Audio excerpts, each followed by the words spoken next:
What's going on? This is Scotty by Nature TV and Reggie Artis, and we're here to talk about the influence.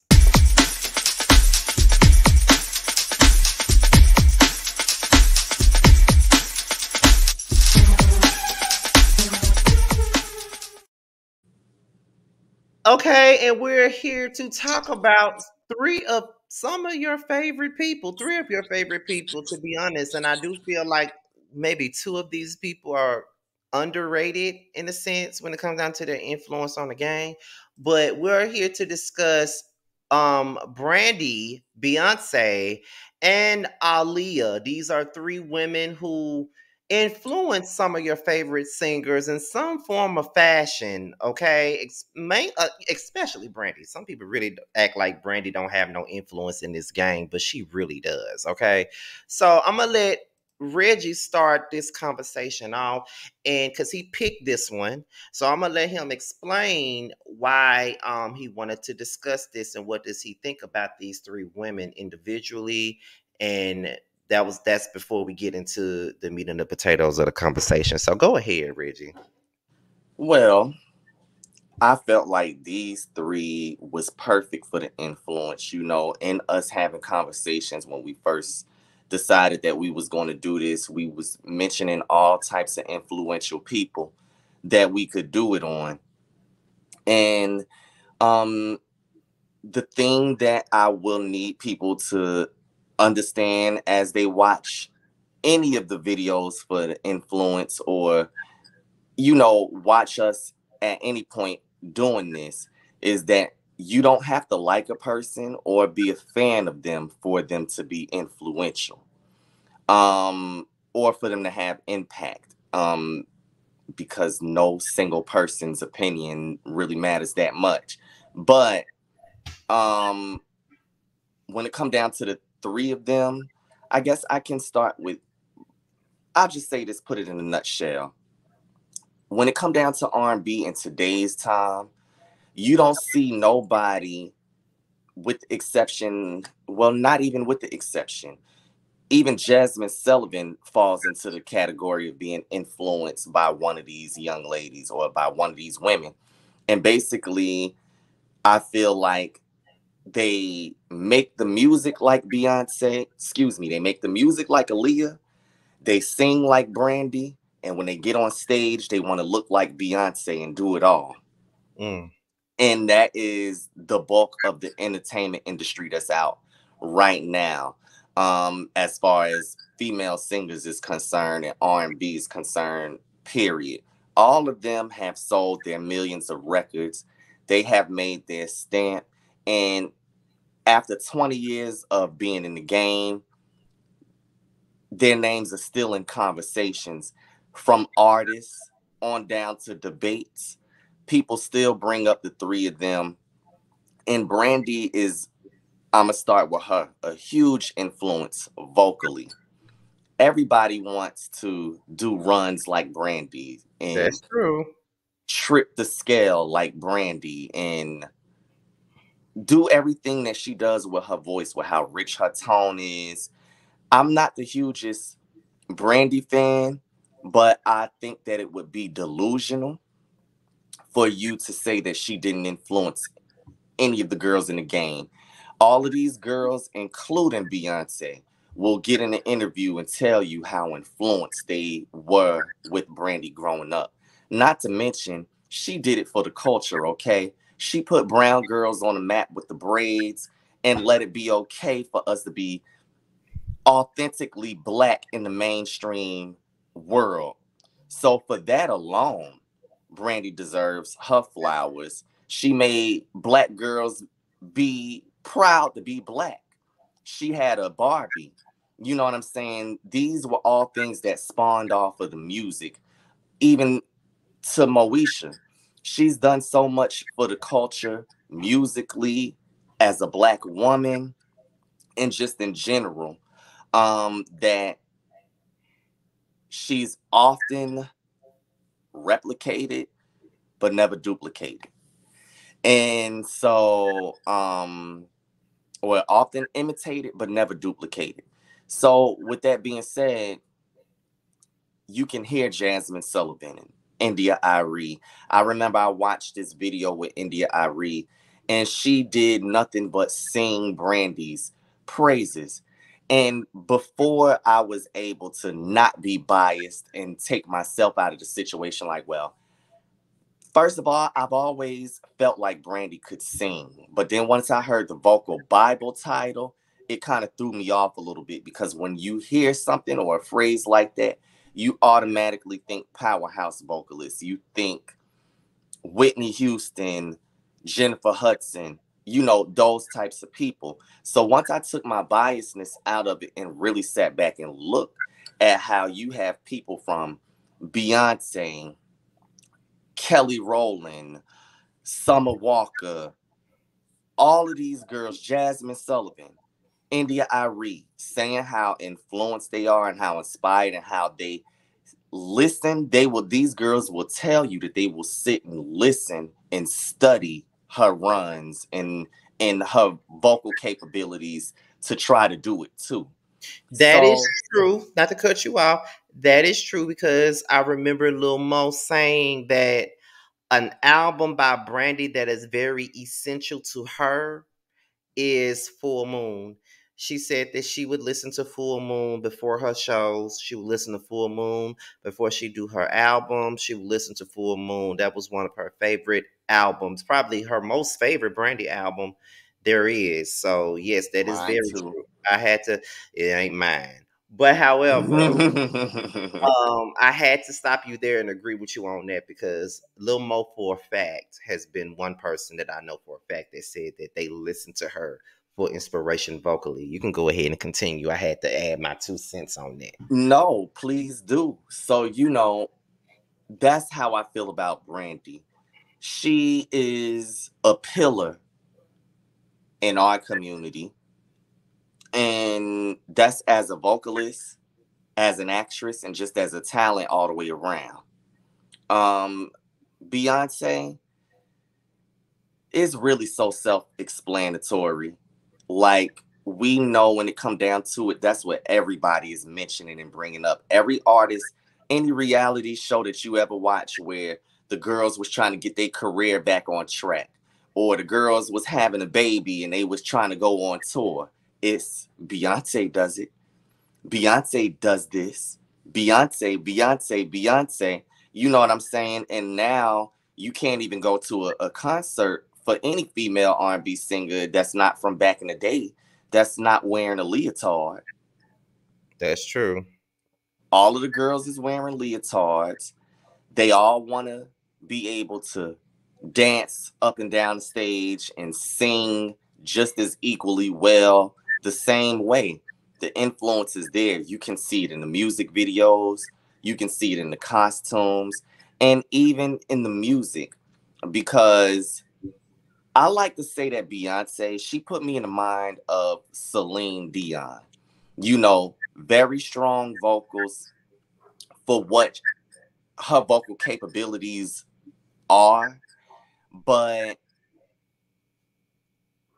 they found a way to make those voices, they found a way to put out a specific type of sound of music and still display vocal ability on top of it.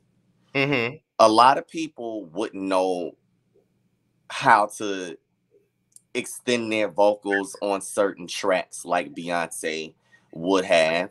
I know for me, as an artist, a writer, a singer, if I had received "Get Me Body" as a track, like just the beat, I would have still sung on it, but I wouldn't have sung on it like she did.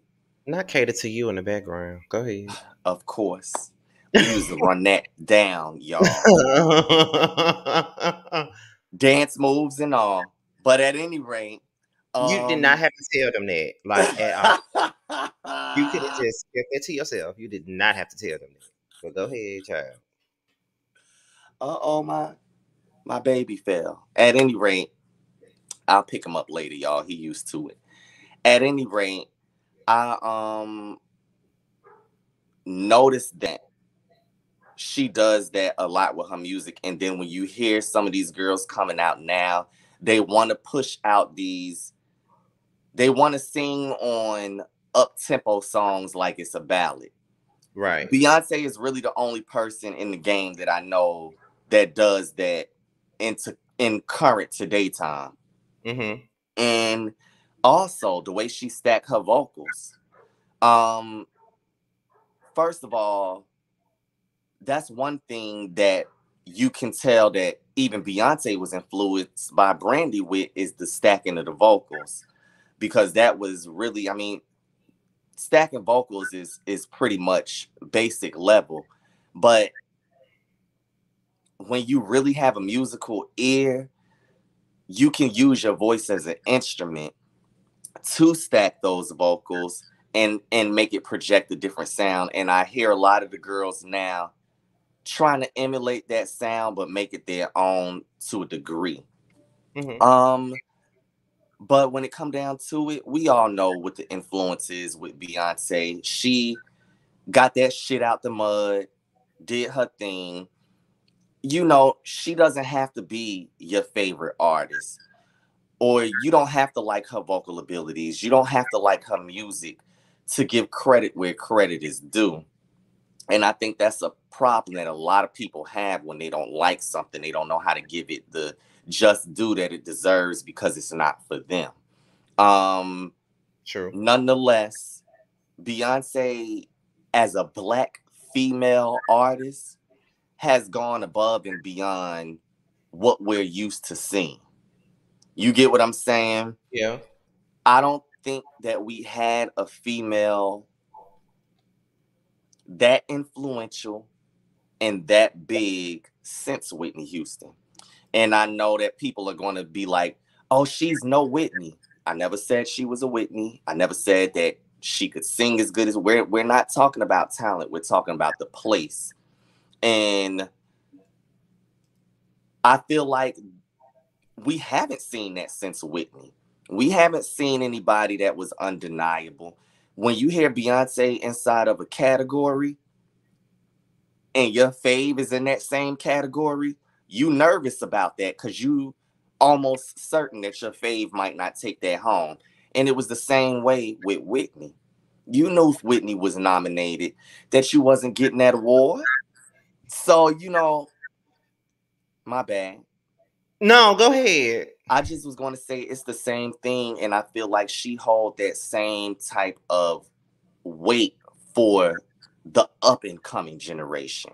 We're not talking about y'all old heads that been around and the ones that grew up with the older generation.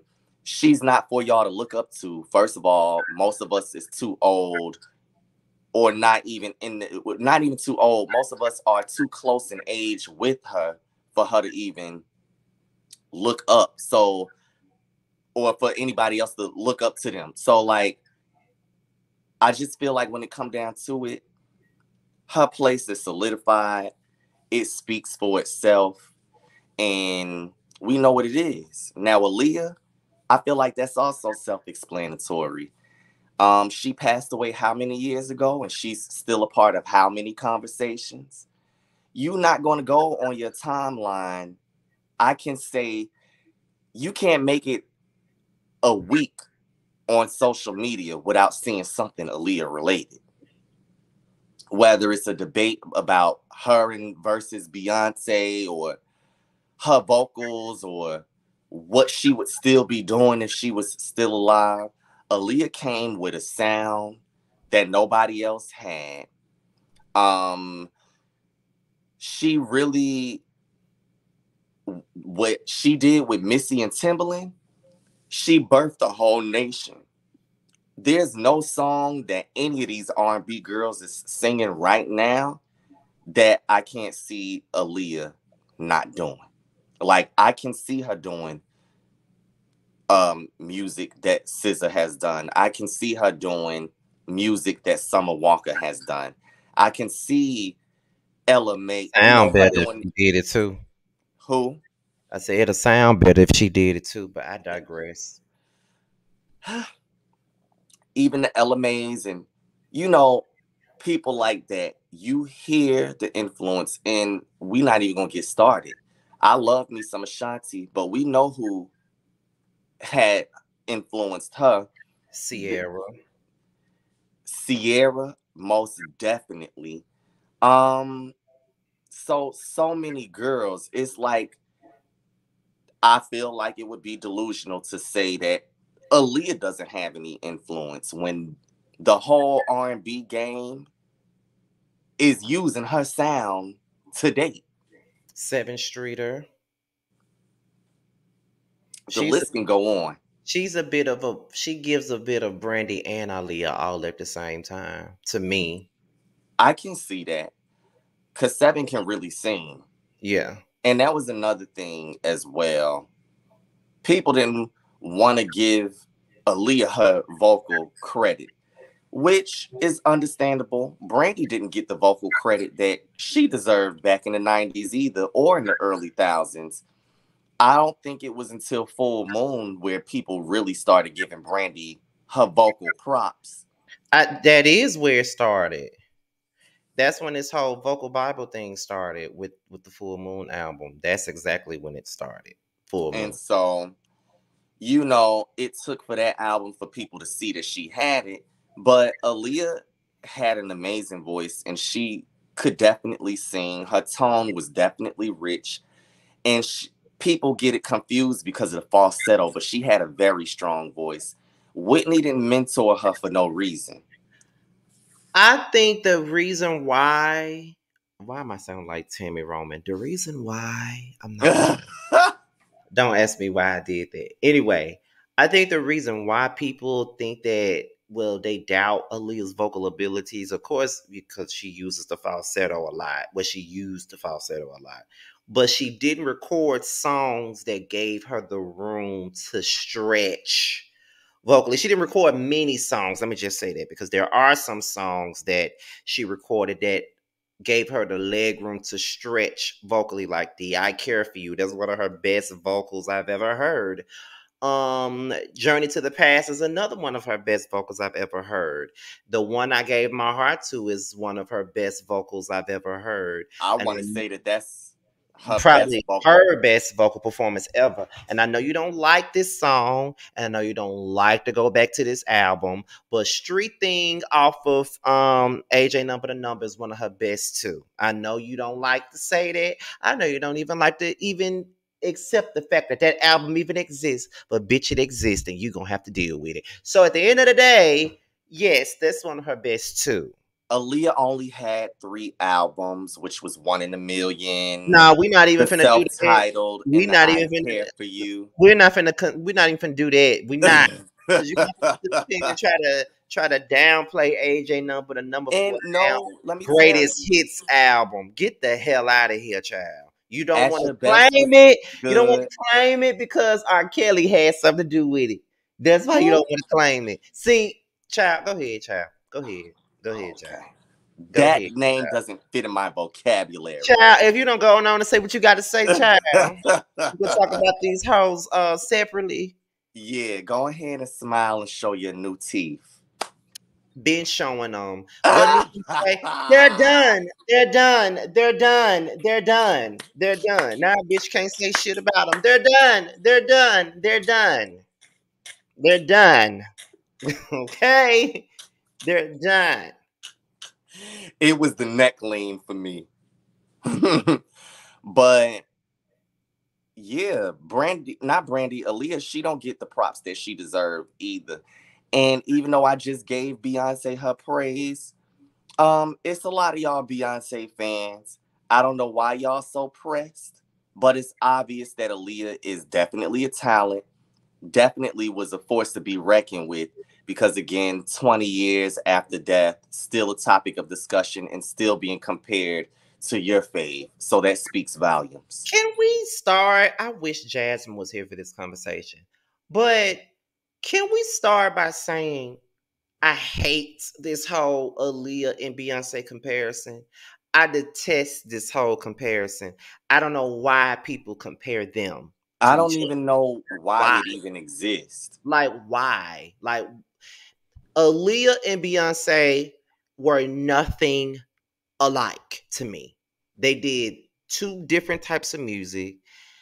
Aaliyah died before we got to see her full potential. All we had to work with was where she was headed. Mm-hmm. That's really all we had to work with. And you can say it, and I think you can agree with me on that by being in Aaliyah's stand. All we really had to work with was where she was headed in her career. All we knew And was what she had already done. and what she had already done. But we knew that at that point, she was headed upward at this point. So it's kind of like, how can we compare the two when we really don't know? Exactly.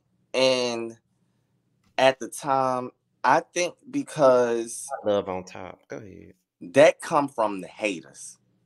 Mm. Haters created all of this. Because I'm not going to sit here in front. It's the people who not even a Aaliyah fan for real. That They probably was a fan. They were no fan. They just want to use Aaliyah to get at Beyonce Because they don't like Beyonce. because they don't like Beyonce. And see, I'm not even no big Beyonce fan like that, and I never do nothing like that. Like it that's ridiculous. It's corny. I never would have a disdain that much for a motherfucker that don't even know I exist. It's delusional. Mm-hmm. It's just delusional. I just can't. She don't fucking know you. I never understood it though. I never understood that particular comparison. I think because understand it. I think because Aaliyah passed at her height, and people see Beyonce at her height, and that was the only person that they felt like could come close enough to compete with Beyonce that they can use to be like, oh well, if Aaliyah was alive, Beyonce wouldn't be hitting on shit. She would be doing. We don't know that. They could have easily been able to coexist the same way Whitney and Janet were able to coexist. Even though even though Whitney was the biggest thing smoking, Janet still was a big thing, a force to be reckoned with herself. The same way Mariah was still a force to be reckoned with herself while Whitney was out. The same way, we're talking about black music, so I'm not going to talk about Madonna, but you get what I'm trying to say. Right. They were still coexisting, and they were the biggest thing. Whitney was here, Mariah was here, Janet, they were all doing their thing. So why does it have to be just one girl? Why can't we have more than one girl out there slaying the game like that? Because Aaliyah and Beyonce could have both slayed the game at the same time. That's what I felt. Beyonce and Aaliyah record would have sound like. I would have been here for it. First of all, we know that they would have been done a record. We would have got a hot ass video. Mm-hmm. I think people tend to forget that they might have not been the best friends attached to the hip, but they was pretty good friends, and they were dating best friends. So they were going to consistently be in the same circle, and I just don't see things panning out that way. I just feel like Aaliyah was still going to be Aaliyah. Because let's not sit here and act like she wasn't transitioning into movies. That was going to be her bread and butter. I mean, Aaliyah was the type, she was stretching album. We was getting 3-year breaks in between albums for her whole career. So I just don't think that it was going to be a big thing. I feel like she was going to be a movie star. More so than music, because she was already the soundtrack queen. I know some Whitney fans is going to want to bring up The Bodyguard, but in order for Whitney to be the soundtrack queen, she would have had to have done that with multiple soundtracks, like Aaliyah did. No shade towards the queen. I'm just saying that I think that when people hear certain things, they aren't comprehending what's really being said. So I have to break it down like that. Like, no, yeah, Whitney sold X amount of records with The Bodyguard, but Aaliyah, her hugest hits were from soundtracks. And those soundtracks were selling millions of copies because of the single that she would put out off that soundtrack. The Dr. Dolittle soundtrack, Next Friday, Anastasia. Huh? Romeo Must Die. Of course, Romeo Must Die. That can't be left out. Most of her biggest hits, that's how Aaliyah kept her fans held over with the music from the soundtracks. So it was going to be a win-win for her, especially before the digital era, because you have to think, I'm a star in the movie, and I got the lead single off the soundtrack. You get what I'm saying? Like, she was going to have her bread and butter. I feel like it was going to be room for everybody, because the difference is the steam never went down for Aaliyah. I don't think people recognize how steaming, bubbling hot she was at the time she passed away. They don't. And my thing is, her album had only been out a couple of weeks right before she passed away, and it was already gold. And it was already gold, and We Need a Resolution wasn't even that big of a song. Exactly. Like, it was number one on 106 in Park and all that other stuff. But when you're talking about charts, it wasn't even that huge. It wasn't that huge at all. But it But you was, know, we enjoyed music for music, as yeah, we back then. always state. Yeah, back then it had nothing to do with a chart. You bought an album because you liked the song back then, and it had nothing to do with charts. Like these days, back then you didn't have to have a big ass hit record to sell an album. You Right. didn't, because a lot of the times they back then they were focused on selling the albums. They were not focused on selling singles like they are now. They were focused on selling albums. There's a lot of songs back in the 90s that didn't even touch the Hot 100 because they didn't sell the singles in the stores. That's why One in a Million wasn't on the Hot 100. That's why Hot Like Fire wasn't on the Hot 100, because they didn't sell the single. They didn't sell the single. They bought the album based off those songs, but you didn't have a One in a Million single in the store. You didn't have a Hot Like Fire single in the store. You didn't have a 4-page letter single in the store. But you had a If Your Girl Only Knew single in the store because it was the first single, and then you had the One I Gave My Heart To single in the store because they reworked the song for radio. It wasn't the Uh-huh. same. It wasn't the same sound as it was on the album, which I prefer the single version versus the album. Truth be told, Me too. but that's the reason. It was plenty of hell. Are You There Somebody almost wasn't eligible to be on the Hot 100 until they changed their rules mid in the middle of her song being on the charts, and it could have been higher than what it was on the Hot 100 had they already changed their rules. So it's like things are different than it was back then. Now Mm-hmm. all these labels care about is selling a single. And that's why there's no essential albums coming from out of these artists, because they not doing, in the words of Beyonce, artists I knew that don't was coming. release albums anymore. They release singles, and it burns out, and they put out another one, and it burns out, and they put out another one. That's What they doing? exactly what they're doing. And child, it's just crazy to me how people can look over it and act like it's not a difference, in the time periods, and bring up that stupid argument. Like, I love them both. There's not one, there's no Beyonce album. Well, I'm not gonna lie and say that there isn't, but out of all of their albums, both of them got maybe one album that I can live without. I love their music. I listen to, when Aaliyah got onto the streaming platforms, I tore that CD up. I swear. First of all, my Aaliyah CD, my self-titled album, it had a chunk missing out of it. And I still could play that bitch. I still could play all the songs And on that's sad. it. And I ran that CD out. I got it for Christmas. Just like I ran B-Day out. Just like I ran Full Moon and Never Say Never out. And that's another thing. I feel like I'm bouncing between all three of them. But that's another thing with Brandy. Her albums, Brandy has more than one classic album. That's another thing. You know, most artists, they get their one classic. You know, Janet got, you know, the Velvet Rope, and, you know, Monica got After the Storm, and, you know, but I feel like Beyonce's was her self-titled, Aaliyah's was her self-titled, but Brandy got Aphrodisiac, Full Moon, Never Say Never, and we not gonna sleep on the first album like it was nothing but bops.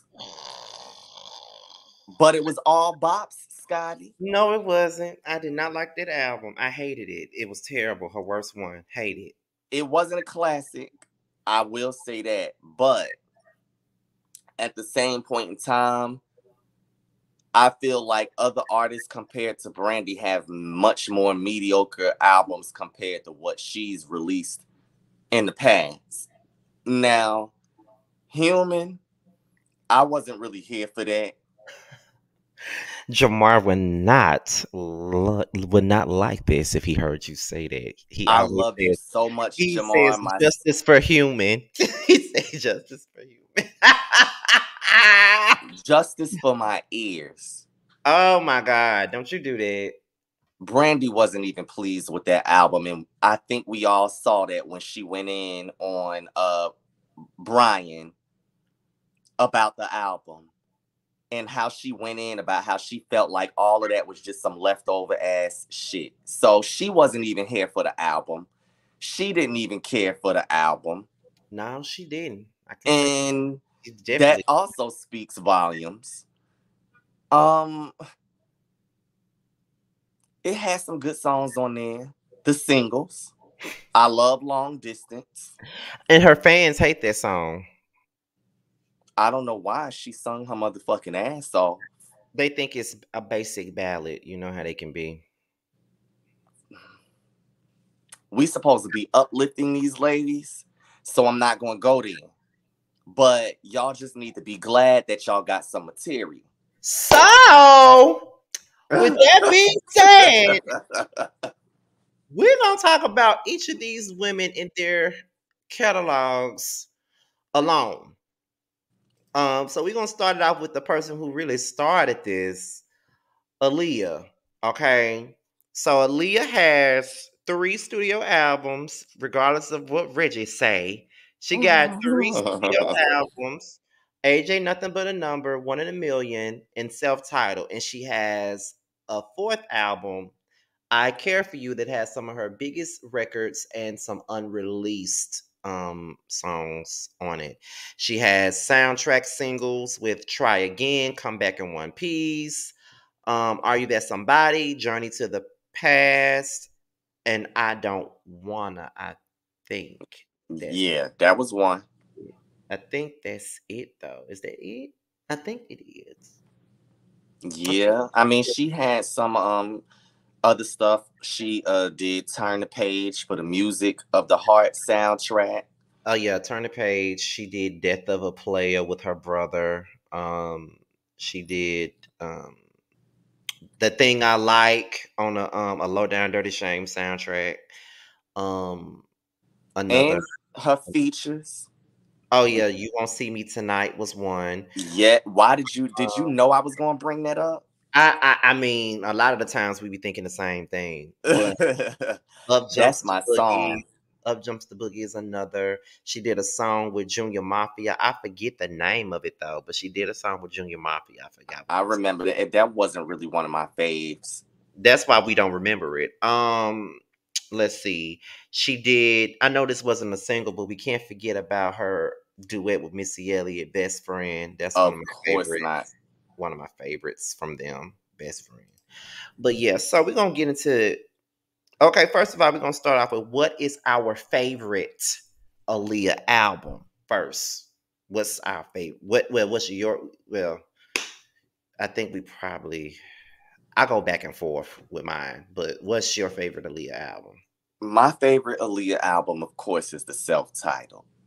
She showed so much growth with that album, artistically, vocally. Mm-hmm.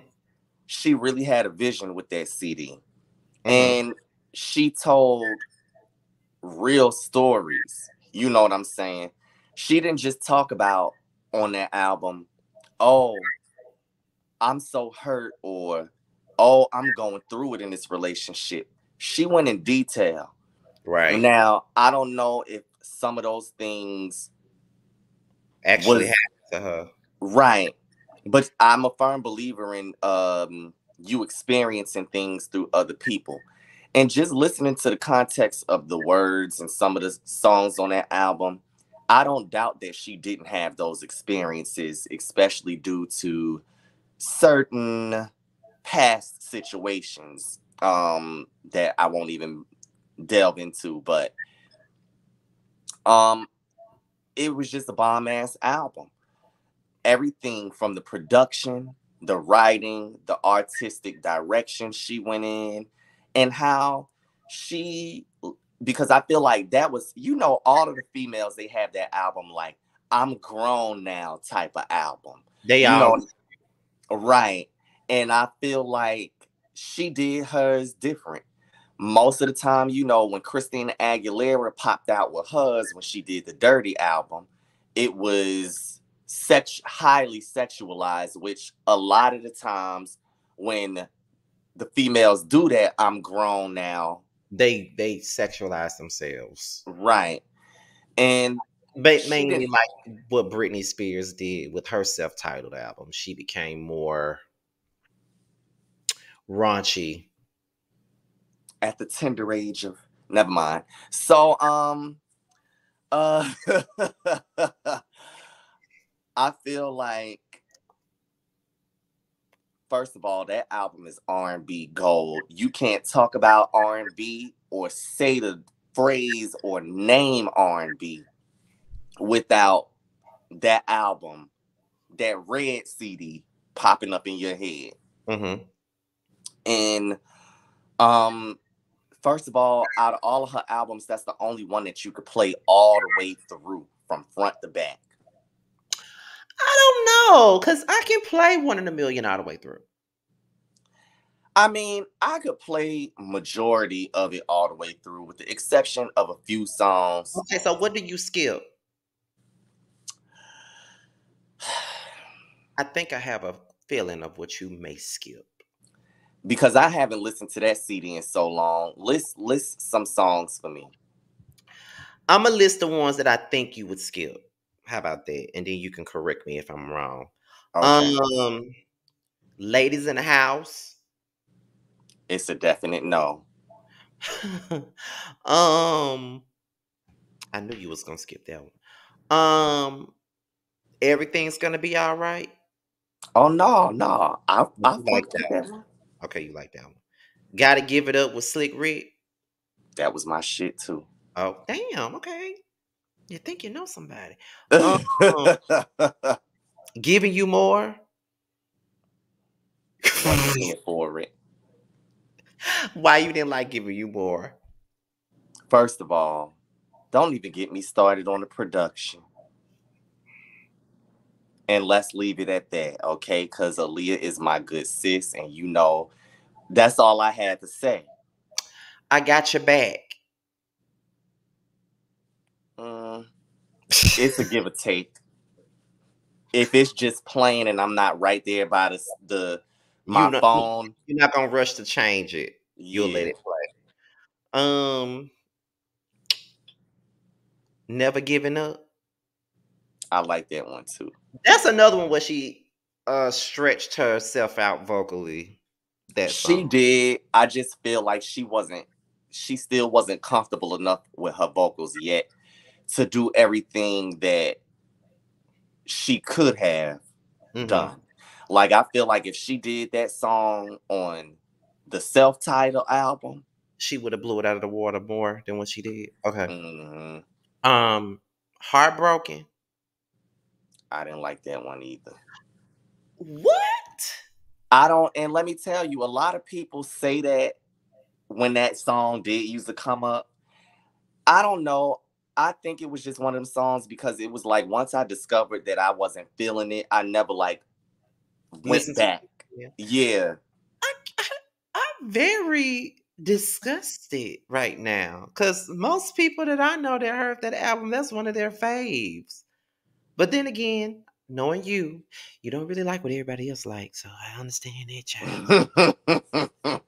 Um, Never Coming Back.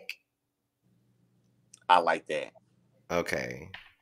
Um, A Girl Like You. Ooh, now that was my shit. I Okay, felt like well, I guess that you was don't really skip that. Okay, well, I guess I caught her because anything else I see on this list, I don't think you'll skip it. Make oh well, Choose Your Lover. now you know damn well that I never fucked with that song. I I thought you didn't mention that one on purpose because you know. honestly, I honestly forgot that you didn't because I guess I was the one that loved it so much. I guess that was Oh me. goodness, you did. You used to play that shit ritually. I really did. But no, that's what I'm saying. Like, I mean, I don't skip that many songs, but I know when it come down to the Aaliyah album, I can just let that play. I don't have a discrepancy with not one song on there. The only song that I just on it that I just don't give a damn to hear that much, but I still let it play is You Got Nerve. That song irritates me sometimes, and I just still let it play. Like, girl. No, you know what I used to hate off that album until my musical palette expanded. Read between the lines. Oh no, that was my shit. I'm talking about I Can Be. And I was the one that liked that song. And I used to drag you for I it. was the one that liked that song. You hated that fucking song. You hated it. And I was the one that liked it. I wasn't ready for that sound yet. But then again, we have to realize we were 12 when that album came out. So some shit that we just wouldn't We understand. wasn't ready for. But then again, I liked it though. So maybe it was just, I don't I know. wasn't ready for it. But then, as you can see, once I got older, because Ashanti pulled that same sound with Only You, and Hmm. you know that was my shit, Yeah, see, we was in the 10th grade when that came out. So, right? I don't know. But for me though, when it comes out to my favorite Aaliyah album, I go back and forth with it. Because I love One in a Million and I love self-titled. And it'd be like those are the two that I listen to without skipping. So it's kind of Hmm. like it's like I never can choose it, but I know ultimately I feel like the best answer would be the self-titled one because that's the most growth. She showed the most growth vocally, sonically, musically, everything under the sun. And we already know that the least favorite is the first one. Yeah, we I'm not don't even. even have to run through the track list Yeah, on that one. I was just about to say I'm not even going to try to have a conversation with you about this because it's my time. So we're gonna go ahead and go to the next one, which is And I Brandy. love that picture of her. Yes, okay. Now we have her self-titled, which was her first one. We have Never Say Never. We have Full Moon. We have Aphrodisiac. We have Human, 211, and B7. Um, she has soundtrack songs. I think maybe one. No, she has two that I can remember off the top of my head. Sitting Up in My Room. The song off the sound Set It Off soundtrack, Missing You with her, Tamia, Gladys Knight, and Shaka Khan. Is there another one? Impossible. You might as well Oh, add the whole the whole Cinderella Cinderella. soundtrack.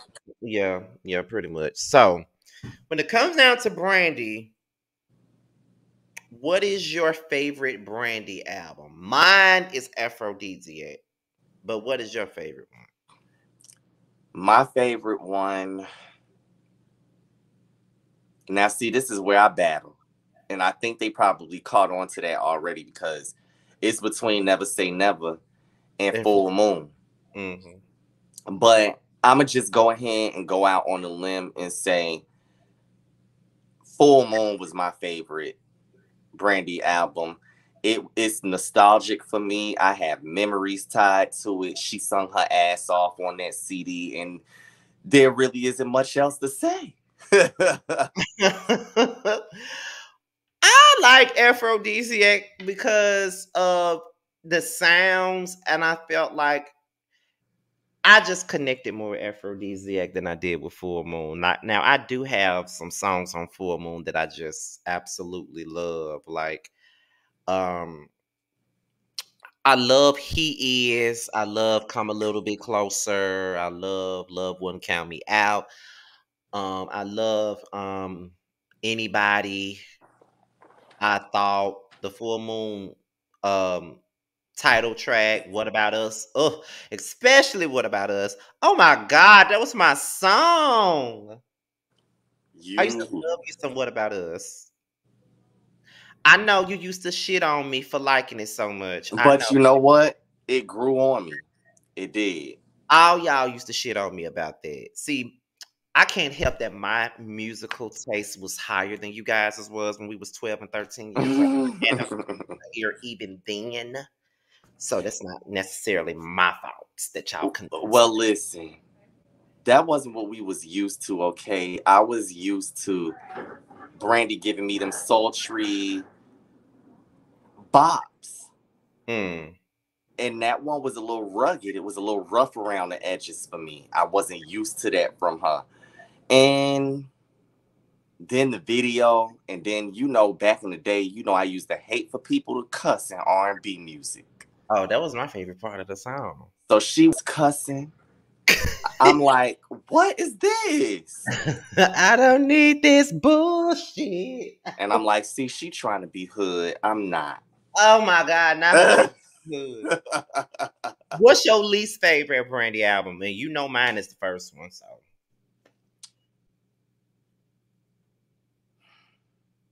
Human. I'm I knew, sorry. I knew you was gonna say Human, child.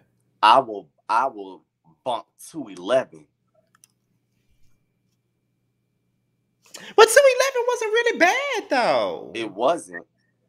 And that's why I said I will bump 211. But Put It Down alone. For that alone. But child, if it's not broken hearted or long distance, don't play me nothing up off that album.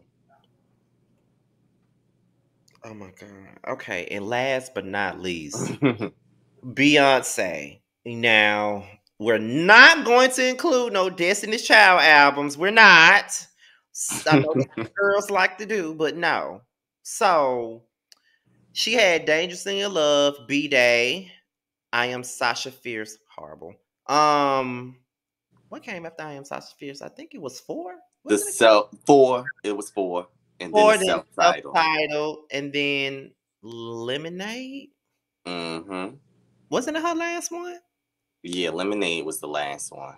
Damn, it's been that long since she had a studio album out. I never realized it was that long. That's back when I was talking to that person you don't like. Mm. Do you know which one I'm talking about? I mean, I don't really like many of them, so. That Taurus that you didn't like, the light skin. Good.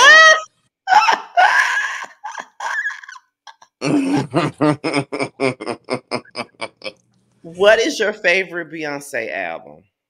B-Day. That's just about everybody's favorite album except mine. But that's just It was fun. It was an era. That shit is tied to our motherfucking college memories. It is. Our high school memories. It's a lot of shit as far as memories and sentimental, just for sentimental reasons alone. I love that album. I never realized B-Day lasted that long. It lasted through college high school and college. Mm-hmm. That's how she do. Beyonce gonna make us dance to that old shit for 5 years before we get a new album, point blank. This is why she said what she said about artists don't make albums anymore. They put out a single. Like it used to be eras. People don't do eras anymore. Like it's whack. Like it's so quick. And I think And that's another thing that I love about Beyonce. I personally feel like she's not the only, but one of the very few, because you can count on one hand, who really sit and produce real bodies of work. And it have a vision. It's a story being told. You get what I'm saying? Mm-hmm. And B-Day just was it for me. From the video album on down to everything. And you know how we ran that damn video album out. I still have it. Ah, wait a minute. Did you get your own copy or was that mine? This I still have yours. You know I didn't buy one. Oh, I knew I couldn't find that shit. It's right up under there. Right up under there. All this time, I thought that I lost that shit. Boy, you left that shit at my house, and I never said a word about it because I was still looking at it. It might be in the back part. Yes, I have kept that right here at my house. It's moved from one house to the next with me, and no scratches or anything. So, You yeah, still got the case and everything? the case and everything. Still got it. Still got it. My favorite Beyonce album, of course, was Four. That was my favorite one. But I do have an appreciation for B Day. See, we I the appreciate opposite. it. I have I have more appreciation for B Day now than I did before. Because I didn't like it back then. But I have more appreciation for it now. Yeah. I mean, even though you did like that album, that was really the first things that made you start listening to her That's true. was that CD. Mm-hmm. And I was so happy I was. But at any rate, I am the same Why way. you acting like I didn't have the Dangerously in Love album, like and the real CD at that? Why y'all be acting like I ain't just never liked her at all? Like Did you? if I didn't like her, I would not be having no full damn. I would not be buying her albums out the store. You're a music head. You were here for the music. Continue. We ain't even gonna do this. So I'm the same way. I'm the opposite. I love B Day. That's my favorite album, but I still have a love and appreciation for Four.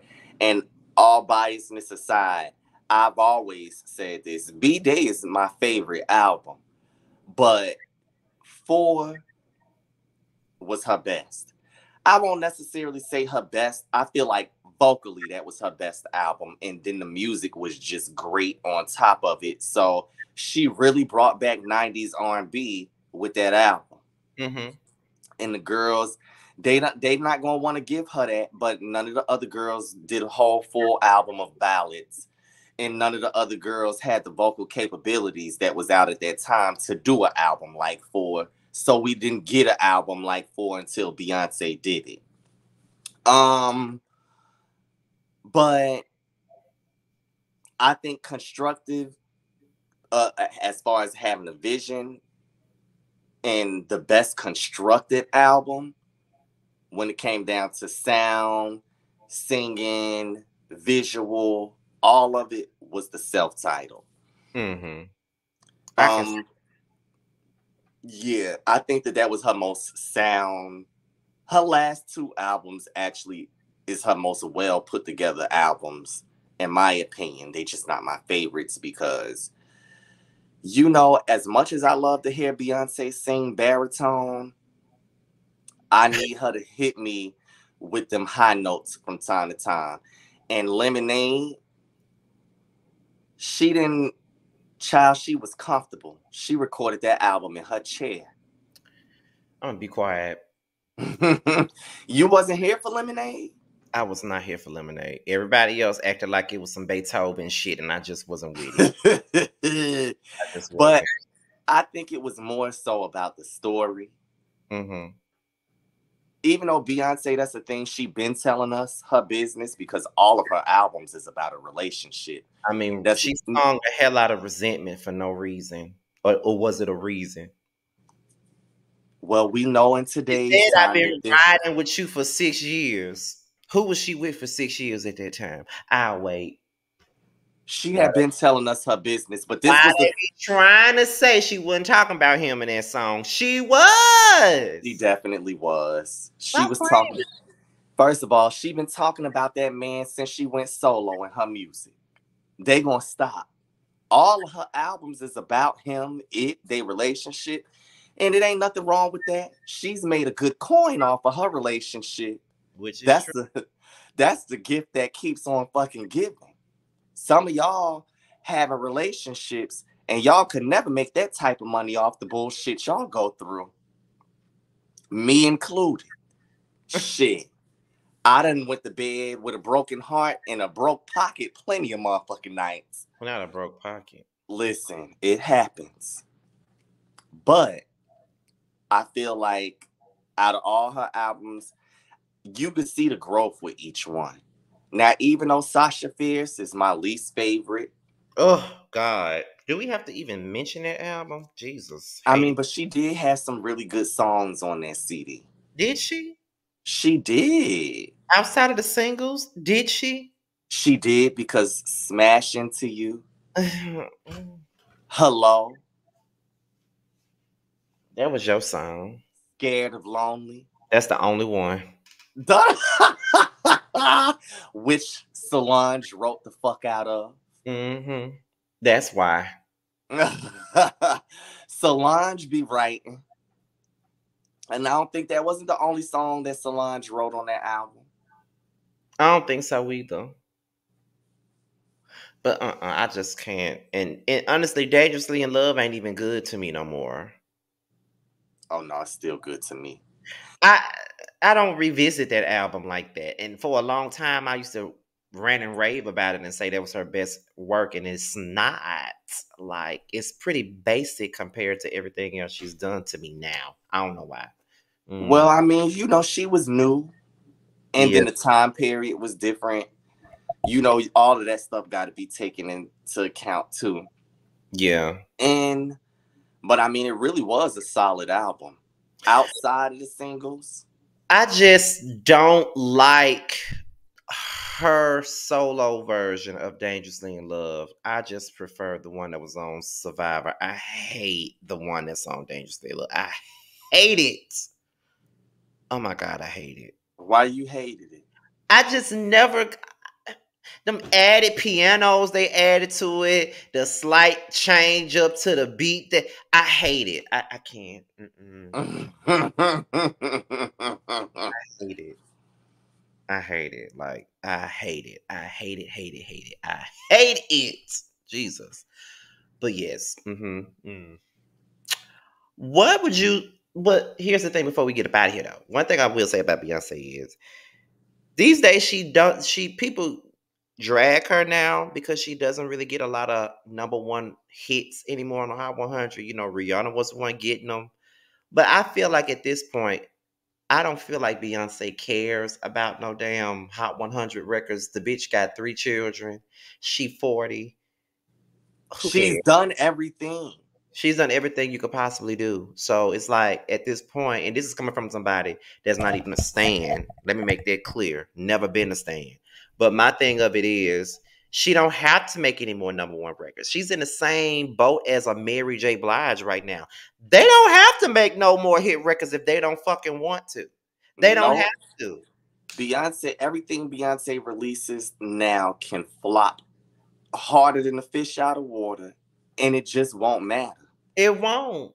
And then on top of it all, I can guarantee she Yes, could release a song that won't chart as her first single, and that album is still going platinum. because None they, of the singles. especially now being that we got streaming and stuff, everybody's going to be very curious about what she's giving. So once it comes out, everybody going to stream it. Everybody's going to do that. Everybody's going to, do all that other shit. So it's like, who cares about a number one record now? Like Right. that. I'm gonna say this too before we go. I just because we talked about this on TTB one time. I don't like, and I'll just tell me if you agree or disagree. I don't like how streaming plays this big ass part in records charting on the Hot 100. I don't like it. I hate it because the thing of it is, there was a time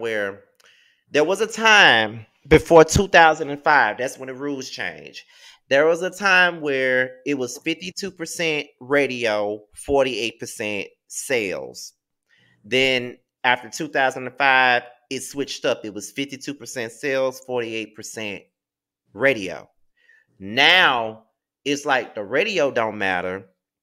The sales really don't matter. The streams is what really matters. So you can put out a song and they can stream it so much that first week and you can debut high, but tumble right on down the charts the next week.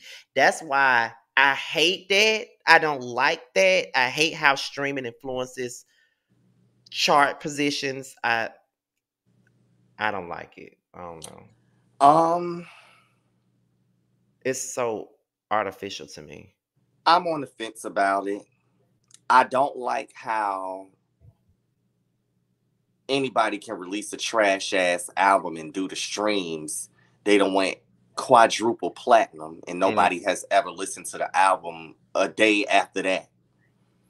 And it's like, okay, that's the only thing that I don't like. But if I just got to be honest, I don't want to be one of them old biddies that's stuck in how it used to. You know, times is different. Streaming and social media and technology is way more advanced than it was back when we was coming out. You know, back when we was coming up. So you just got to adapt and just grow with the times. I wish that it was more evenly distributed. That's the issue. That's the issue that I got with that. It's Yeah. not evenly distributed. And like you said, I don't want to be considered one of the old biddies that's coming from a different era and can't accept change and all that other stuff. That's, and I get what you're saying on that because I don't want to come across that way, but that's not where I'm at with it. It's just that I hate how a trash ass song by an artist can be released on a streaming platform and then go straight to the number one, and everybody thinks this artist just did something because it went to number one. They streamed it because they're a big artist. They didn't stream it because it was good. They streamed it because they was interested in seeing what they give. The bragging rights definitely are not the same. It's like, not. oh, my album went diamond. Bitch, anybody can go diamond in 2022. And that is why I hate this streaming era that we're in, because anybody can get a diamond album, and it's, I don't know, I hate it. Like, I wish that they did it more like 32%, 32% radio, 32% streams, 32% sales, and then that would come to about 100%. You know what I'm saying? Whatever that little odd number percentage would be, they could do whatever they, throw it wherever you want to, I guess. Yeah, because radio seems to be non-existent at this point, and it's like, and I hate that because you need the radio to play your records, but it's just like, it doesn't matter how much radio play you get. That don't mean you're gonna be on the Hot 100. It's kind of like, especially when they playing the same 6 songs over and over again. It's just like when K Michelle first came out, as you know, her first 2 singles were the only, well, not her first 2 singles. I don't want to say that. Her first 2 singles since Love and Hip Hop, those are the only ones that hit the Hot 100. VSOP and Can't Raise a Man. VSOP was top 10 on the urban radio, top 20 on urban AC, but on Hot 100, it only peaked at number 89. You know what I'm saying? And then you got Can't Raise a Man. That was top 20 on urban radio. Didn't get played on urban AC at all because it wasn't an urban AC song. And that, even though I was mad that they released that anyway, that it was even a part of the album. It peaked at number 94 on the Hot 100. So it's like, a lot of these R&B artists these days, unless you're certain people, you just are lucky to touch the Hot 100 at this point. Like it don't even matter anymore. As long as you touch the Hot 100 in some form of fashion, they consider it a hit record. To be honest, it don't even matter. Right. It don't matter. Which I always said, if it's a number 100 on the Hot 100, it was a hit. Yeah, pretty much. I think this era has kind of humbled a lot of us in a sense because we were always hoping and praying that our R&B artists would get at least a top 40 song, but now we don't even care anymore. It's like as long as it touches the Hot 100, it's fine because we don't Because have. if it's on the Hot 100, what you say? I say because we don't have much expectations for R&B music these days. Because 9 times out of 10, it ain't gonna chart on the Hot 100. Right. And if it is on the Hot 100, you can guarantee it's top 5 on every other chart that exists. That's what I'm saying. That's And what I'm so is a number 1 on the R&B charts not a hit because it's not in the top 10 of the Hot 100? It's still a number 1 hit. It's not the same kind of number 1. But if people want to be technical, all of our favorite artists has multiple fucking number 1s. Mm-hmm. Maybe not Hot 100 number 1s, but again, those are 100 songs out of thousands of songs that's being recognized on that one chart. You know what? You know what? Not to cut you off, I think we should save this conversation for another one. Well, what you mean? The way the charts are, the influence of the charts these days versus yesteryear. I think that should be a conversation because we already over the time anyway. So it's like I think we should put a pin in it. We could definitely put a pin in that Because there's a lot we could say. So it's a lot that could be said. Because I try not to be shady when we do the influence because we be trying to uplift and give the who we talking about they flowers. We still gotta be honest about it. So we still gotta be honest about it. So so we're gonna just put a pin in this particular conversation and we're gonna come back to that for another one. Right. So I'm down for it. Okay, so with that being said, you guys, this is your boy Scotty, and of course Reggie Artis, and this was the influence, and we'll be back next week for another episode. Be sure to tune in every Saturday morning for the influence with me and Reggie every Saturday morning. Thank you guys for watching, and we're out of here, y'all. Peace out.